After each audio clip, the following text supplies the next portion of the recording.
Are you ready? యేసయ్య నిన్ను ఇటువంటి పరిస్థితులలో విడిచిపెట్టడు. ఈరోజు మన ప్రసంగాంశం, యేసయ్య ఇటువంటి పరిస్థితులలో నిన్ను విడిచిపెట్టడు. ఈ రోజున నువ్వు ఏ పరిస్థితిలో ఉన్నావో, ఉన్నత శిఖరములో ఉన్నావేమో, దేవాది దేవుడు ఇటువంటి పరిస్థితుల్లో నిన్ను విడిచిపెట్టడు. ఈ రోజున సంతోషములో ఉన్నావు, ఆనందములో ఉన్నావు, కలిమిలో ఉన్నావు, అభివృద్ధిలో ఉన్నావు. నీ అభివృద్ధిని చూసి, నీ కలిమిని చూసి అందరూ నిన్ను విడిచిపెట్టచ్చు. యేసయ్య అనేది ఇటువంటి పరిస్థితిలో నేను నిన్ను విడిచిపెట్టను. ఈ రోజున పేదరికం గుండా వెళ్తున్నావేమో, వేదన గుండా వెళ్తున్నావేమో, రోగము గుండా వెళ్తున్నావేమో, ఇటువంటి పరిస్థితిలో ఆయన నిన్ను విడిచిపెట్టడు. షూనేమీరాలు తన ఒక కుమారుడు, వీళ్ళిద్దరు కలిసి షూనేం పట్టణంలో ఉండగా ప్రవక్త చెప్పాడు. ఏమని చెప్పాడంటే, మీరిక్కడ ఉండకూడదు, ఇక్కడ నుండి వెళ్ళిపోవాలి. ఎందుకు తెలుసా? భయంకరమైన కరువు రాబోతుంది అని ఎలీషా ప్రవక్త చెప్పగా ఆ దైవజనుడు మాట విని ఆ ప్రాంతం నుండి వాళ్ళు దూర ప్రాంతానికి వెళ్ళారు. 7 సంవత్సరాల తర్వాత ఆమె సొంత ప్రాంతానికి వచ్చింది. వేరే వాళ్ళు ఆమె ఇంటిని, వాళ్ళ స్థలాన్ని, వాళ్ళ పొలాన్ని ఆక్రమించేశారు. దేవుని మాట విని ఇలా చేశానే, ఒక దైవజనుడు మాట విని చేశానే. ఇంతకి దైవజనుడు చెప్పిన మాట, దేవుడు చెప్పిన మాట ఏంటి ఇలా జరిగింది అని వేదన పడుతుంది. దైవజనుడంటే భయభక్తులు కలిగిన ఆమె, దేవుడంటే భయభక్తులు వినయం కలిగిన ఆమె దేవుని మీద వ్యతిరేకముగా నిలబడలేక, దైవజనుడికి వ్యతిరేకంగా నిలబడలేక ఏం చేయాలో అర్థం కానప్పుడు, ఇటువంటి పరిస్థితిలో నా దేవుడు నిన్ను విడిచిపెట్టేవాడు కాదు అని ఆ షూనేమీరాలకు రుజువుపరిచాడు. దేవాది దేవుడు ఎవరితో మాట్లాడాలో మాట్లాడి, దేవాది దేవుడు చేసింది ఏంటి తెలుసా?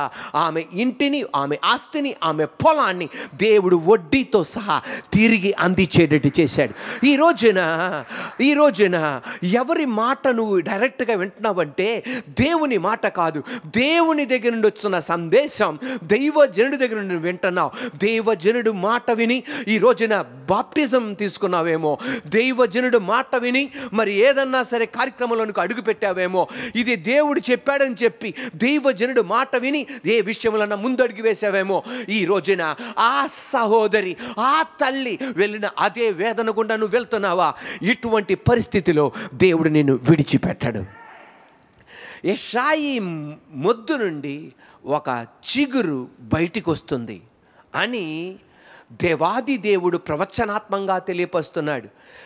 ఏంటంటే, దావీదు యొక్క వంశములో నుండి సమూయేలు ప్రవక్త ద్వారా దావీదు దగ్గరికి ఒక సందేశాన్ని వినిపించాడు దేవాది దేవుడు. అదేంటి తెలుసా? నీ వంశములో ఉన్నవాళ్ళు, యూదా వంశములో ఉన్నవాళ్ళు ఎప్పటికీ ఎవరో ఒకరు సింహాసనం మీద కూర్చుంటారు అని దేవుడు దావీదుకి మాట ఇచ్చాడు.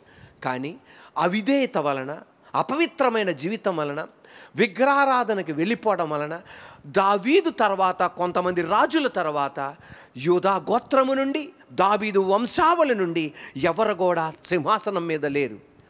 వేరే వాళ్ళు సింహాసనం మీద ఉన్నారు. అటువంటి టైంలో వాళ్ళ దావీదు యొక్క వంశం ఎలా మారిపోయిందంటే, ఈసాయి యొక్క ఆ తరము వాళ్ళు, యెషాయి యొక్క తరం వాళ్ళు ఎలా మారిపోయిందంటే మొద్దుగా మారిపోయినాయి. కొమ్మలు నరికివేయబడినాయి, మ్రాను నరికివేయబడింది, ఎండిన మొద్దుగా మారిపోయింది. అటువంటప్పుడు దేవుడు చెప్పిన ప్రవచనాలు ఏమైపోయినాయి, దేవుడు చెప్పిన వాకులు ఏమైపోయినాయి అని ప్రజలు విమర్శిస్తున్నారు. కొంతమంది దేవుడు చెప్పింది అబద్ధమా? దేవుడు అబద్ధం ఆడటానికి నరుడు కాదు. పరిస్థితులు అన్నీ అలా మారిపోయినాయి. కానీ వీళ్ళు ఏమైతే చేశారో అది ఇతరులకి తెలవదు. అటువంటి టైం అప్పుడు దావీదు వంశము వాళ్ళు, యెషాయి వంశము వాళ్ళు ఏమైపోయిందంటే ఎండిన మొద్దుగా మారిపోయింది. ఎండిన మొద్దుగా మారిపోయినప్పుడు దేవాది దేవుడు చెప్పేది, ఇటువంటి పరిస్థితిలో నేను నిన్ను విడిచిపెట్టాను. కొమ్మలు లేవు, మ్రాను లేవు, ఎండిన మొద్దుగా మారిపోయింది. ఎండిన మొద్దుకు నేను ఎలాగైతే చిగురుని ఇవ్వగలనో, నేను మరలా ఈషాయి అలా దావీదు వంశావళిలో మళ్ళా నేను చిగురును ఇవ్వగలను. ఈరోజు నజరుడైన యేసయ్య అధికారం గల నామములో ఎటువంటి పరిస్థితిలో ఉన్నావో నాకు తెలియదు, ఇటువంటి పరిస్థితిలో ఆయన నిన్ను విడిచిపెట్టడు. భక్తుడైన యోబు దేవుని కొరకు నిలబడేవాడు, దేవుని కొరకు ఇచ్చేవాడు. ఆ ప్రాంతములో ఆయన లాంటి భక్తుడు ఇంకొకడు లేడు, యథార్థవంతుడు లేడు. అది మనిషి కాదు సర్టిఫై చేసింది, దేవాది దేవుడే సర్టిఫై చేశాడు. దేవుడు అబద్ధం అనడానికి నరుడు కాదు, అటువంటి దేవుడే, పరిశుద్ధ దేవుడే సర్టిఫై ఇస్తే ఇతను భయంకరమైన లేమి గుండా వెళ్తున్నాడు, కరువు గుండా వెళ్తున్నాడు. మహావృక్షంగా ఎదిగిన యోబు కొమ్మలు నరికివేయబడినాయి, మ్రాను నరికివేయబడింది, ఎండిన మొద్దుగా మారాడు. దేవాది దేవుడు అన్నాడు, ఇటువంటి పరిస్థితిలో నేను విడిచిపెట్టాను. ఆ మొద్దులో నుండి దేవుడు చిగురును అనుగ్రహించాడు. అతని స్నేహితులు అడిగారంట, అతని బంధువులు అడిగారంట, తన భార్య అడిగిందంట, అతనే మనసులో అనుకున్నాడంట, ఎంత మహావృక్షంగా ఎదిగిన నా జీవితం, నా కుటుంబం ఏంటా ఇలా ఎండిన ముద్దుగా మారిపోయింది, అసలు ఏంటా ఆశకు మార్గం లేదే అనుకున్నప్పుడు అతనికి ఒక తలంపు గుర్తుకొచ్చింది. అదేంటి తెలుసా? ఎండిన ముద్దైన నీటి వాసన చేత చిగురిస్తుందయ్యా. ఒక ఎండిన ముద్దే నీ సృష్టే. ఆమేనండి. నీ సృష్టి ఒక ఎండిన ముద్దే నీటి వాసన చేత అది చిగురింప చేయగలిగితే, నేను నీ రూపములో సృజింపబడ్డా, నేను నా కుటుంబం నా బిడ్డలు నీ రూపములో సృజింపబడ్డా. ఎండిన ముద్దుగా మారిన నీ వాక్యమనే నీళ్ళ చేత మళ్ళా నేను చిగురింపగలనయ్యా, మహావృక్షంగా మారగలనయ్యా, శాఖోపశాఖలుగా నేను అభివృద్ధి పొందగలనయ్యా అని ఆయన విశ్వసించాడు. అలాగే ఆ ఎండిన మొద్దు నుండి ఆయన మహావృక్షంగా మారాడు. ఇదివరకు ఉన్నదానికన్నా రెట్టింపులుగా ఆయన ఆశీర్వాదము పొందాడు. ప్రైజ్ ద లార్డ్, హల్లెలూయా. అషూరీయుల్ని ఎలా పోల్చాడంటే వృక్షముతో పోల్చాడు, కానీ అది నరికివేయబడింది, శత్రువుల చేత నరికివేయబడింది, కానీ అది ఎన్నడూ చిగురు వేయబడలా. కానీ దావీదు వంశాన్ని ఎలా పోల్చాడు అంటే అది కూడా వృక్షముతో, ఆ వంశావళిని కూడా వృక్షముతో పోల్చాడు, కానీ అది చిగురించబోతుంది, అది చిగురిస్తుంది అన్నాడు. అలాగే దేవాది దేవుడు చిగురింప చేశాడు. యేసు ప్రభు వారు ఒక ఉదాహరణ చెప్పారు. అదేంటి తెలుసా? అంజూరపు చెట్టును ద్రాక్ష తోటలో నాటారంట. ఎవరు కూడా అంజూరపు చెట్టును ద్రాక్ష తోటలో నాటరు. ఎందుకని? ద్రాక్షావళి ఆ తీగలు బలహీనమైనవి.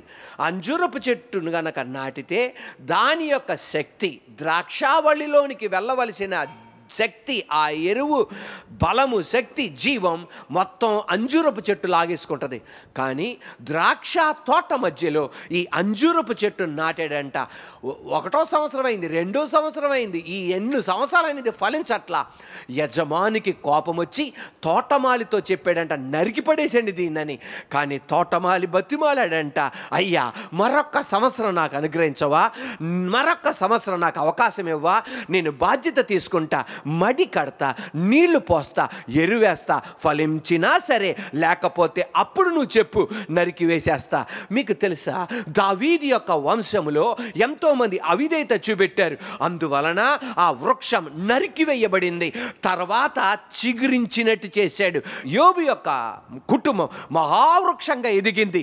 సాతానుగాడు పర్మిషన్ అడిగితే అది నరికివేసేటట్లుగా దేవుడు అనుమతించి ఎండిన మొద్దుగా మారితే కొన్ని నెలల తర్వాత మళ్ళా చిగురింపజేసేటట్టు చేశాడు. దావీదు వంశాన్ని నరకడానికి దేవుడు అవకాశం ఇచ్చాడు. ఆమేనండి. యోబు యొక్క కుటుంబం అన్న వృక్షాన్ని నరకటానికి దేవుడు అవకాశం ఇచ్చాడు.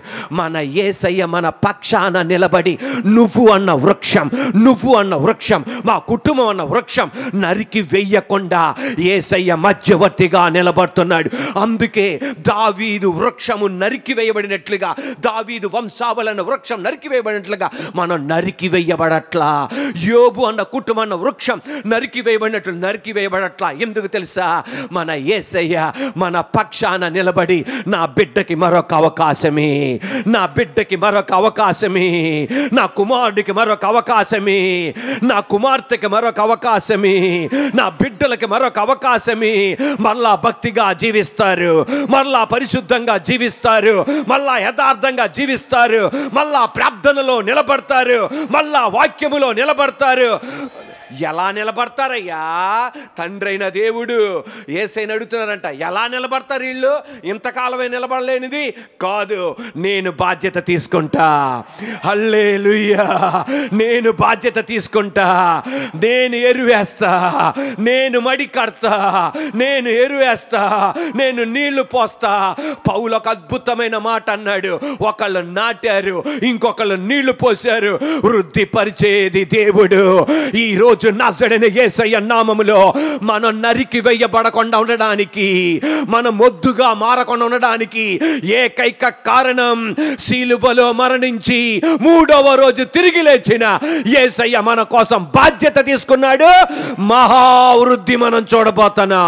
ఒక తన బాధ్యత తీసుకున్నాడు. తండ్రి కుడి పార్శ్వమున మన పక్షాన నిలబడి వ్యాజ్యమాడుతున్నాడు. అక్షరాల యజమాని ఎవరు తెలుసా? తండ్రి అయిన దేవుడు. తోటమాలితో ఎవరితో పోలుస్తున్నాడు తెలుసా? యేసయ్యతో పోలుస్తున్నాడు.